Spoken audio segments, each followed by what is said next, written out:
Hello friends, welcome back to my channel सीखो कुछ नया। तो फ्रेंड्स, जैसे कि आपको पता ही है कि अभी सीटेट का एग्ज़ाम 5 जुलाई को होना है और मे भी हो भी सकता है और नहीं भी हो सकता है। अभी कोई फ़िक्स डेट, मतलब इतना तो पता है 5 जुलाई को है, लेकिन अभी ऐसा कोई नोटिफिकेशन नहीं आया है कि नहीं हो सकता। क्या पता वो एक हफ़्ते पहले नोटिफिकेशन आ जाए और हो भी सकता है। तो अब ये अगर हम ये सोच के बैठे रहेंगे कि पेपर होगा या नहीं होगा तो फिर इससे कोई फ़ायदा नहीं है। तो हम क्यों ना अपनी प्रिपरेशन जारी रखें। तो फ्रेंड्स, हमें कभी भी सीटेट क्वालिफाई करने के लिए सबसे पहले हमें एनसीईआरटी फॉलो करनी चाहिए। एनसीईआरटी 6 to 8th क्लास की पेपर सेकंड के लिए।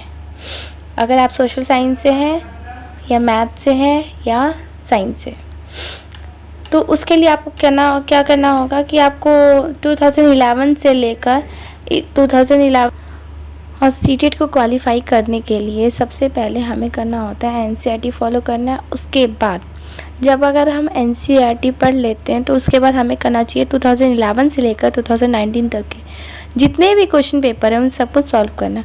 क्वेश्चन पेपर से ये हेल्प मिल जाती है कि एक तरीका मिल जाता है पेपर को करने का और सॉल्व करने का। और अगर आप 2011 से लेकर 2019 तक के भी पेपर सॉल्व कर लेते हैं तो आप इजीली सीटेट क्वालिफाई क्रैक कर सकते हैं, क्योंकि ये मेरा खुद का एक्सपीरियंस है। और अगर आप एनसीईआरटी फॉलो कर लेते हैं तो सबसे बेस्ट चीज़ है अगर एनसीईआरटी आप फॉलो करते हैं तो, क्योंकि एनसीईआरटी मान लो अगर आप इतनी मेहनत अब कर रहे हो, थोड़ी और मेहनत करके एनसीईआरटी पढ़ लेते हो तो आपकी एक नॉलेज में भी रहेगी। और सीटेट के बाद आप केवीएस का भी एग्ज़ाम देना ही होगा तो उसमें भी आपको काफ़ी फ़ायदा होगा। तो चलिए फिर हम स्टार्ट करते हैं सोशल स्टडी पेपर सेकंड का सोशल स्टडी, जो क्वेश्चन नंबर 31 से स्टार्ट है। तो फर्स्ट क्वेश्चन है 31 क्वेश्चन है, स्थल का एक संकरा भाग जो दो बड़े स्थलीय भागों को एक दूसरे से जोड़ता है उसे क्या कहते हैं? तो इसका आंसर होगा क्या? स्थल संधि। स्थल संधि और जल संधि यानी ये जल है और यहाँ समुद्र है, इन दोनों को ज्वाइन करने वाले को क्या कहते हैं हम? जल संधि। तो वैसे ये क्या है? स्थल संधि। और ये यहाँ तक तो आपको ये भी पता है कि ज्योग्राफी किसे कहते हैं और क्या होती है, तो ये भी मैं थोड़ा बता देती हूँ क्योंकि बेसिक नॉलेज भी होना ज़रूरी है, क्योंकि एग्ज़ाम में आ भी सकता है। तो जैसे यहाँ पे क्या है? ज्योग्राफी। मैंने क्या लिखा है? ज्योग्राफी। आप एक्चुअली राइटिंग पे मत जाइएगा। ज्योग्राफी ये क्या है? एराटोस्थेनेज। क्या है? एराटोस्थेनेज।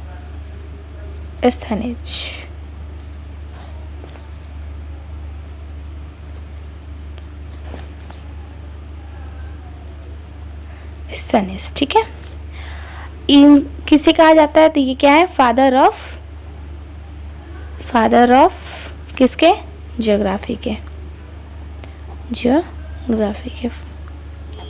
यानी भूगोल का जनक, ठीक है।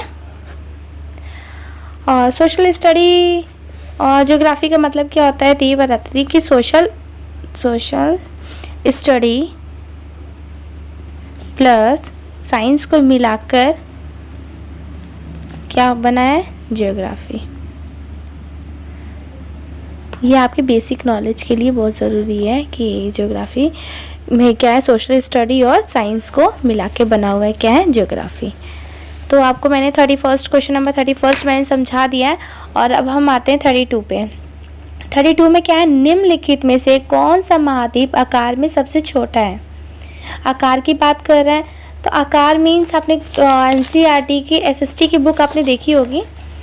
एसएसटी की बुक में ऐसे बॉक्सेस दिए हुए हैं, ऐसे जितने ज़्यादा बॉक्सेस है, जैसे कि ये क्या है? अमेरिका। क्या है ये? अमेरिका। ये क्या है? एशिया। ये क्या है? यूरोप। यहाँ क्या है? अंटार्कटिका। अफ्रीका। ऑस्ट्रेलिया। तो सबसे छोटा और कौन सा है? ऑस्ट्रेलिया है, ठीक है। अब आते हैं नेक्स्ट क्वेश्चन पे 33 पे। उच्च प्राथमिक स्तर पर सामाजिक विज्ञान में शामिल है कौन कौन से सब्जेक्ट? इतिहास, भूगोल, राजनीतिक विज्ञान और समाजशास्त्र। ठीक है, history, geography, political science and sociology. Next question number 34 पे आते हैं हम। आगमनात्मक निम्नलिखित में से किस विद्या का विरोधाभासी है? तो व्याख्यानात्मक शिक्षण का है। किसका है? व्याख्यानात्मक शिक्षण का है। क्वेश्चन नंबर हम 35 पे आते हैं। दिए गए कथनों में ए और बी को पढ़िए और सही उत्तर का चयन कीजिए। ए क्या है? आलोचनात्मक सोच धारणाओं के निर्माण तथा विचारों के अनुप्रयोग और विस्तार को बढ़ावा देती है। बी क्या है? ये दूसरों के तर्कों और विश्वासों को समझने और मूल्यांकन करने में मदद नहीं करती है। तो क्या ये दोनों कथन सत्य हैं? क्या दोनों कथन एक असत्य है? ए असत्य है, बी ए और बी दोनों सत्य हैं, या ए और बी दोनों ही सत्य? तो आंसर क्या होगा? थर्ड, ए और बी दोनों सत्य हैं। नेक्स्ट क्वेश्चन आते हैं 36 पे। अनुभवजन्य साक्ष्य क्या है? तो अनुसंधान फर्स्ट क्या? अनुसंधान के लिए संख्यात्मक दृष्टिकोण, मैट्रिक इकाइयों में मापे गए आंकड़े या आंकड़ों के संग्रह के विश्वसनीय तरीकों का उपयोग कर एकत्रित आंकड़े, और इंद्रियों के माध्यम से वास्तविक दुनिया में एकत्रित आंकड़े। तो क्या आएगा इसमें? इंद्रियों के माध्यम से वास्तविक दुनिया में एकत्रित आंकड़े। ये पेपर 2008 का है, दिसंबर का पेपर है सीटेट का। क्वेश्चन नंबर 37 पे आते हैं कि भौतिक विशेषताओं के मॉडल प्रकृति और शिक्षण के लिए सबसे अधिक उपयुक्त है क्या? भूगोल। क्वेश्चन नंबर 38 पे आते हैं। स्थानीय समाचार पत्र से मौसम की जानकारी का संग्रह किस प्रकार के स्रोत किया जाता है? तो द्वितीयक स्रोत। कौन सा स्रोत? द्वितीयक स्रोत। 39 पे आते हैं कि सीखने की अक्षमता वाले शिक्षार्थी किस प्रकार की कक्षा में अन्य छात्रों के साथ सीखते हैं? तो कौन सा? समावेशी शिक्षा। समावेशी शिक्षा में नॉर्मल भी स्टूडेंट आते हैं और स्पेशल स्टूडेंट दोनों ही आते हैं। ठीक है, अब आते हैं हम नेक्स्ट पे, क्वेश्चन नंबर 40 पे। 40 में क्या है? निम्नलिखित सिद्धांत क्या है? निम्नलिखित सिद्धांत किसने दिया है? तो सभी बच्चे विकास के समान अनुक्रम से गुजरते हैं, लेकिन विभिन्न दरों से। इसलिए शिक्षक को पूरी तरह से कक्षा के लिए नहीं बल्कि व्यक्तिगत बच्चों और छोटे समूहों के लिए गतिविधियों की योजना बनानी चाहिए। किसने कहा ये? जीन पियाजे। किसने? जीन पियाजे। पियाजे के बारे में तो आपको पता ही है, इनके 4 स्टेजेस हैं। ठीक है, sensory motor, conventional, pre conventional, post conventional. तो ये क्या है? जीन पियाजे का ही है। नेक्स्ट आते हैं, कक्षा में सहकारी शिक्षा को बढ़ावा देने के लिए एक शिक्षक को चाहिए काम के लिए कक्षा को छोटे छोटे समूहों में विभाजित करें। यानी अगर ज़्यादा एक क्लास में कम से कम 100 बच्चे हैं तो पढ़ाया नहीं जा सकता। एक क्लास में 100 बच्चे तो उनको एक साथ पढ़ाया नहीं जा सकता, इसलिए छोटे छोटे भागों में उनको डिवाइड किया जाता है। नेक्स्ट आते हैं क्वेश्चन नंबर 42। एक आत्मनिर्देशित अनुशासित सोच जो एक उचित तरीके से गुणवत्ता के उच्चतम स्तर पर तर्क करने का प्रयास होती है उसे कहते हैं आलोचनात्मक सोच, क्रिटिकल थिंकिंग। क्रिटिकल थिंकिंग यानी हम कुछ एक्टिविटी कुछ करके हमारी क्या है ये क्रिटिकल थिंकिंग, आलोचनात्मक थिंकिंग, जो हम किसी चीज़ की आलोचना करके सीखते हैं। नेक्स्ट आते हैं अजंता गुफा चित्रों में इस्तेमाल किए गए रंग निम्नलिखित में से किस सामग्री से प्राप्त किए गए हैं? तो वो किसे? पौधे और खनिज से। किसे? पौधे और खनिज से।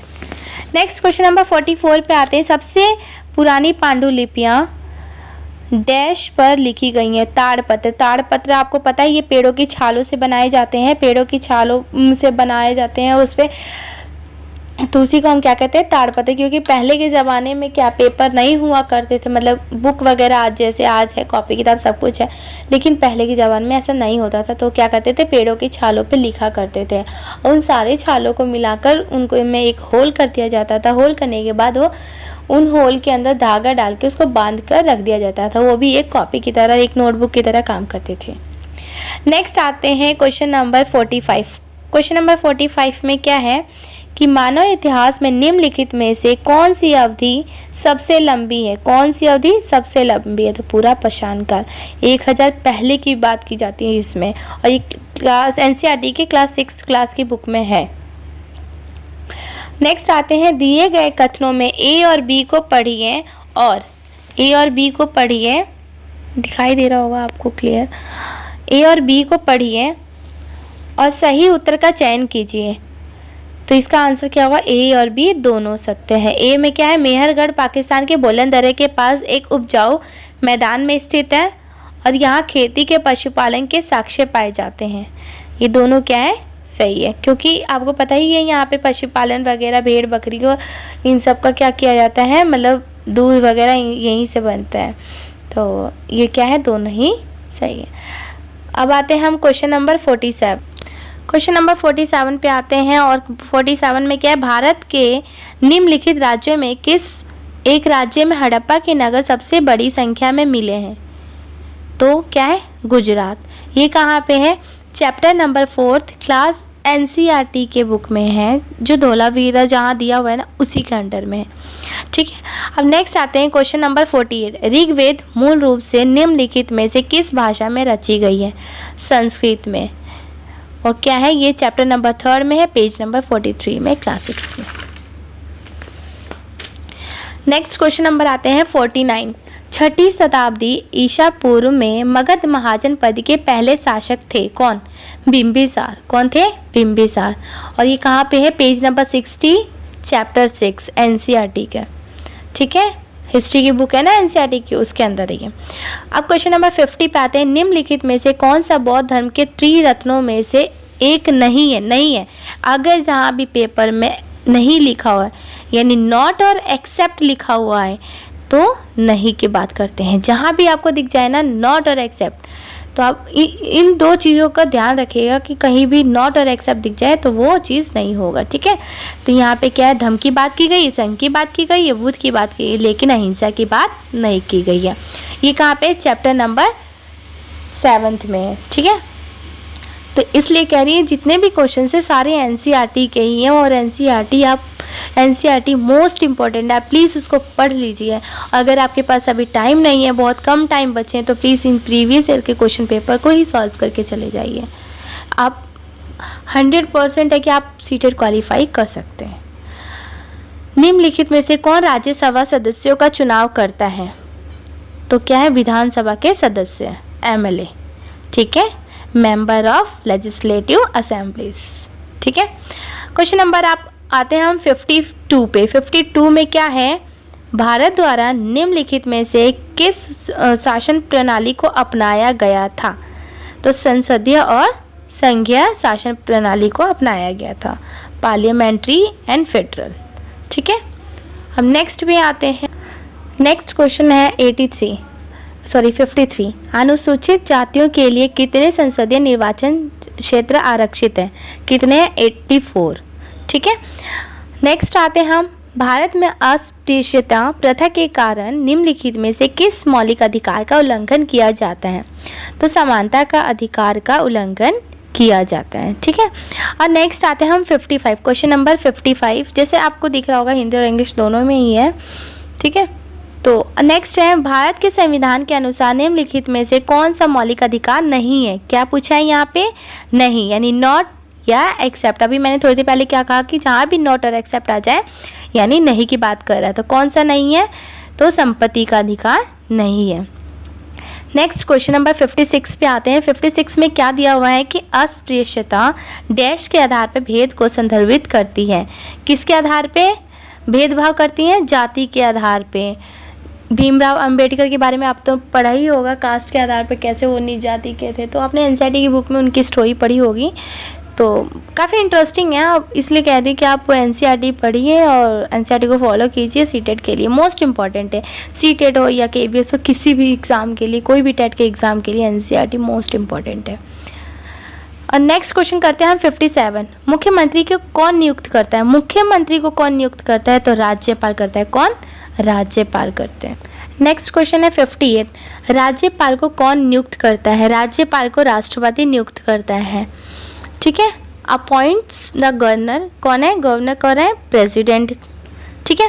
Who elects the prime minister, prime minister तो प्रधानमंत्री का चुनाव कौन करता है, सांसद करता है, एमपी, ठीक है। नेक्स्ट क्या है, निम्नलिखित में से किसको भारत का पहला नागरिक कहा जाता है, तो भारत का पहला नागरिक किसे कहा जाता है, राष्ट्रपति को, प्रेसिडेंट को, ठीक है। नेक्स्ट आते हैं, निम्नलिखित में से किसको भारत में राज्य का पहला नागरिक कहा जाता है, ठीक है।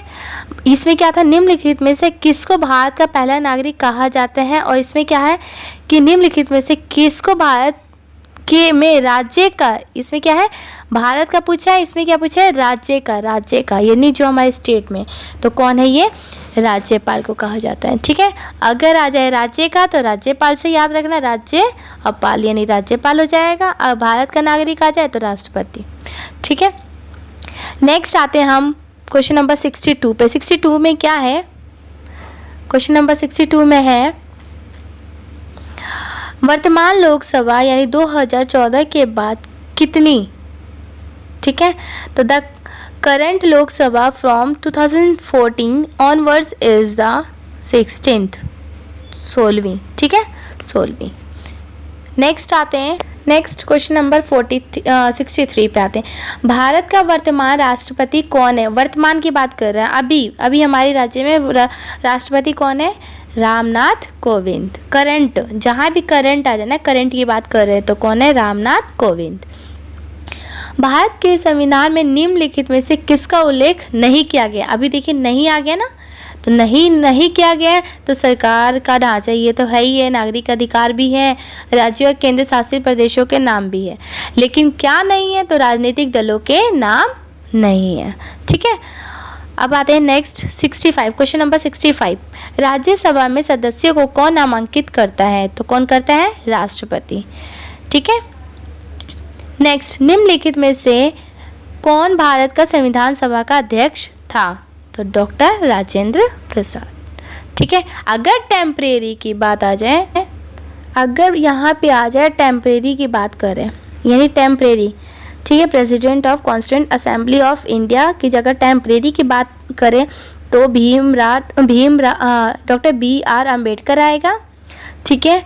अगर कह रहा है कि यहाँ पे कि अध्यक्ष था जो संविधान सभा का कौन सा अध्यक्ष, तो डॉक्टर राजेंद्र प्रसाद आ जाएंगे, ठीक है। अब नेक्स्ट आते हैं क्वेश्चन नंबर 67। 67 में क्या है, निम्नलिखित में से कौन भारत का एकमात्र भारतीय गवर्नर जनरल था, तो C राजगोपालचारी, कौन, C Rajagopalachari. Next question number 68 में क्या है, भारत का संविधान कब अपनाया गया, तो भारत का संविधान कब अपनाया गया, 26 नवंबर 1949 में।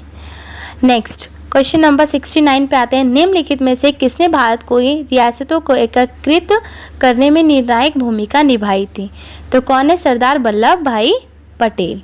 किसने निभाई थी, सरदार वल्लभ भाई पटेल ने। नेक्स्ट क्वेश्चन नंबर 70, निम्नलिखित में से कौन भारत के संविधान की समवर्ती सूची के मामले में कार्य करता है, तो कौन करता है, केंद्र सरकार और राज्य सरकार, ये दोनों ही कार्य करते हैं, ठीक है। नेक्स्ट, निम्नलिखित में से कौन भारत का संविधान सभा में मसौदा समिति के अध्यक्ष थे, किसके, ड्राफ्टिंग कमेटी, ठीक है, किसके, ड्राफ्टिंग कमेटी, मसौदा समिति आ जाए तो कौन है, doctor BR Ambedkar, doctor BR Ambedkar. Next question number 72 पे आते हैं। 18वीं सदी में किसके नेतृत्व में बंगाल धीरे धीरे मुगल नियंत्रण से अलग हो गया था, किसके नियंत्रण से हो गया था, तो मुर्शिद Quli Khan. Next question number 73 पे आते हैं, निम्नलिखित में से किस गवर्नर जनरल ने फैसला किया कि बहादुर शाह जफर आखिरी मुगल सम्राट होंगे और उनकी मृत्यु के बाद किसी भी वंशज को शासक के रूप में पहचाना नहीं जाएगा, तो लॉर्ड कैनिंग, ठीक है। कौन सी बुक में है, तो ये हिस्ट्री की 8th क्लास की बुक में दिया हुआ है, लॉर्ड कैनिंग। क्वेश्चन नंबर 74 पे आते हैं, किस गवर्नर जनरल ने घोषित किया कि अवध पे गलत तरीके से शासन किया जा रहा था और उचित प्रशासन सुनिश्चित करने के लिए ब्रिटिश शासन की आवश्यकता थी, तो किसने कहा था, लॉर्ड डलहौजी ने, ठीक है। ये कब किए थे? 1856 में। और आपको पता है एनसीईआरटी के 8th क्लास के एनसीईआरटी की बुक में पेज नंबर 18 पे दिया हुआ है। आप चेक भी कर सकते हैं क्योंकि ये सारे क्वेश्चन एनसीईआरटी में से ही आते हैं। सीटेट के जितने भी क्वेश्चंस होते हैं, तो आप प्लीज़ 6 to 8 की एनसीईआरटी आप पढ़ लीजिएगा। नेक्स्ट क्वेश्चन नंबर आते हैं 75 पे। कानपुर के किस शासक ने खुद को पेशवा कहा? तो नाना साहेब। किसने? नाना साहेब ने कहा। Next question number 76। कारखाने के विषय में पढ़ाने के लिए सबसे उपयोगी विधि होगी किसी औद्योगिक कारखाने की यात्रा आयोजित करना। यानी हम कहीं भी बाहर जाते हैं तो कोई चीज़ हम देखते हैं तो हमें हमारे माइंड में जल्दी फिक्स हो जाता है, फिट हो जाता है कि हाँ उस चीज़, कोई भी चीज़ हम देख के या समझ के करते हैं ना तो हमारी लाइफ टाइम तक रहता है। तो इसलिए हम कहीं घूमने जा रहे हैं तो वही है कि किसी भी औद्योगिक यानी कहीं पर भी लेकर जाके अगर किसी चीज़ को दिखाया जाता है तो वो ज़्यादा बेनिफिट होता है। ठीक है, तो कारखाने की यात्रा आयोजित करके करना। Next EDUSAT. एडुसेट से क्या अभिप्राय है? तो ये एक मानव निर्मित भारतीय उपग्रह है। ठीक है, जैसे यहाँ पे एस्ट्रॉइड आ गया तो ये तो हो नहीं सकता, प्लैनेट है ये भी नहीं हो सकता, रॉकेट भी नहीं। तो यहाँ पे किसने बनाया? ये इंडियन सैटेलाइट है। क्या है? A man made Indian satellite, एक मानव निर्मित भारतीय उपग्रह है। ठीक है, नेक्स्ट आते हम क्वेश्चन नंबर 78। पंचवाणी और बीजक में निम्नलिखित में से किस महान हस्ती के छंद और विचारों को संरक्षित किया गया है? तो किसने किया है? कबीर ने। Kabir. Next question number 79। Ellora की गुफा का भित्ति चित्र जिसमें विष्णु को नरसिंह अर्थात पुरुष सिंह के रूप में दिखाया गया है किस काल की कृति है? तो राष्ट्रकूट काल की है। कौन से? राष्ट्रकूट काल की है। नेक्स्ट क्वेश्चन नंबर 80 पे आते हैं। निम्नलिखित में से कौन सा संगठन उपनिषद में आस्था रखता है? तो कौन है? ब्रह्मा समाज। ब्रह्मा समाज आस्था में आस्था। नेक्स्ट क्वेश्चन नंबर 81 पे आते हैं। 81 में क्या है? वात दिग्दर्शी का प्रयोग क्या मापने के लिए किया जाता है? Wine when is used for measuring किसको? तो विंड डायरेक्शन को यानी वायु दिशा को मापने के लिए प्रयोग किया जाता है। क्वेश्चन नंबर 82 पे आते हैं। 82 में क्या है? वायुमंडल के निम्नलिखित में से कौन सी परत रेडियो तरंगों के संचरण में मदद करती है? तो ब्रह्मा वायुमंडल यानी थर्मोस्फेयर। ठीक है, नेक्स्ट आते हैं क्वेश्चन नंबर 83। पृथ्वी की विभिन्न परतों को क्रम में आंतरिक से बाहरीतम परत तक पहचानिए, यानी अंदर से बाहर तक के क्रम को पहचानिए। तो ये आपको पता ही है, ये आंतरिक कोड है। क्या है ये? आंतरिक कोड।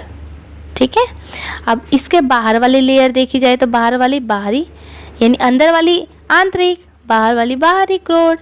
ठीक है, और जो थर्ड लेयर है ये थर्ड लेयर है, इसे हम कहते हैं मेंटल। क्या कहते हैं हम? मेंटल। और यहाँ पे अगर ये जो लेयर है ना, ये क्रस्ट है, ये परपट्टी, जब ये दिख जाए ना परपट्टी है, यानी लास्ट में क्या है? परपट्टी है। इसमें भी परपट्टी नहीं है, इसमें भी परपट्टी नहीं है, इसमें भी परपट्टी नहीं है, तो ये भी नहीं हो सकता, ये भी नहीं हो सकता और ये भी नहीं हो सकता। तो क्या आंसर होगा? ये, क्योंकि लास्ट में इसमें क्या दिया हुआ है? परपट्टी। तो ये इसका आंसर क्या होगा? Third. And next question number 84। दिए गए आरेख में सूर्य, पृथ्वी और चंद्रमा की स्थिति को ध्यान से देखिए और बताइए कि यह क्या दर्शाता है। तो यहाँ पे सूर्य है, यहाँ पे पृथ्वी है, यहाँ चंद्रमा है, तो ये क्या दर्शाता है? लघु ज्वार भाटा को दर्शाता है, नीप टाइड। ठीक है, नीप टाइड को दर्शाता है। ठीक है, नेक्स्ट क्वेश्चन नंबर 85 पे। जब नदी मैदान में प्रवेश करती है तो यह मुड़ जाती है और बड़े मोड़ बनाकर बहती है जो कहलाता है। जैसे क्या है? ये नदी है, ऐसे जाके क्या है? यहाँ से मुड़ गई, तो क्या है? ये ऐसे कुछ बना हुआ है। ठीक है, तो ये क्या है? विसर्प, सांप की तरह। ठीक है, तो इसी को क्या कहते हैं? विसर्प यानी मेंढर। Next question number 86। अधिकांश दुर्गम क्षेत्रों में और आपदाओं के समय लोगों को बचाने और भोजन, जल, कपड़े एवं दवाओं को वितरित करने के लिए यातायात का कौन सा साधन बेहद उपयोगी है? जहाँ भी बाढ़ वगैरह आती है तो लोगों को खाने के लिए पहुंचाने के लिए किसका प्रयोग किया जाता है? आपने एक बार देखा था बिहार में इतना मतलब बहुत बाढ़ आई थी, तो लोग हेलीकॉप्टर वगैरह के द्वारा क्या है खाना पहुंचा रहे थे, तो वायु मार्ग यानी आसमान के थ्रू चीज़ें पहुंचाई जाती थी। ठीक है, नेक्स्ट आते हैं हम क्वेश्चन नंबर 87 पे। क्वेश्चन नंबर 87 पे 87 में क्या है? भूगोल की वह शाखा जो विशिष्ट मानव जनसंख्या की संरचना के विषय में संबंधित है वो कहलाती है जनसांख्यिकी, डेमोग्राफी। ठीक है, डेमोग्राफी के नाम से जानते हैं। ठीक है, नेक्स्ट अभिकथन ए यानी सूर्य गुजरात में अरुणाचल प्रदेश से लगभग 2 घंटे बाद अस्त होता है। अरुणाचल प्रदेश गुजरात की तुलना में उच्च अक्षांश पर स्थित है, तो दोनों में से क्या सही है? ए और आर दोनों सत्य है, दोनों तो ठीक है, लेकिन आर ए को स्पष्ट नहीं करता। ठीक है, ए आर को स्पष्ट करता लेकिन आर ए को स्पष्ट नहीं करता, इसलिए आंसर क्या होगा? फर्स्ट।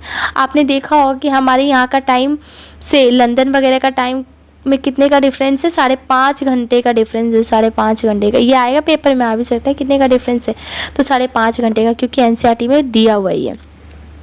नेक्स्ट आते हैं हम क्वेश्चन नंबर 89।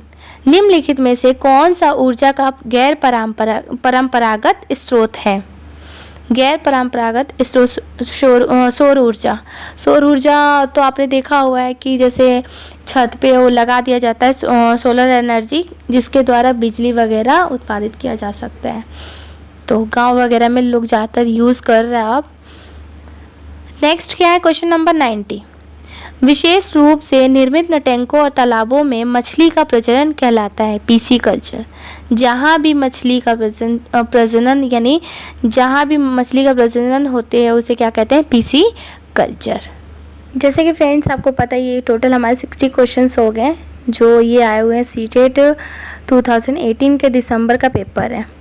ठीक है, क्योंकि उससे 2 साल पहले तो सीटेट आया नहीं था, 2 साल बाद आया था, तो 2018 में आया था और दिसंबर का पेपर है, तो मैंने सोचा कि किसी के लिए हेल्पफुल हो जाए। किसी को क्वेश्चन पेपर अगर चाहिए तो प्लीज़ कमेंट बॉक्स में आप लिख कर सेंड कर दीजिएगा, मैं इसका PDF वगैरह सब कुछ डाल दूँगी।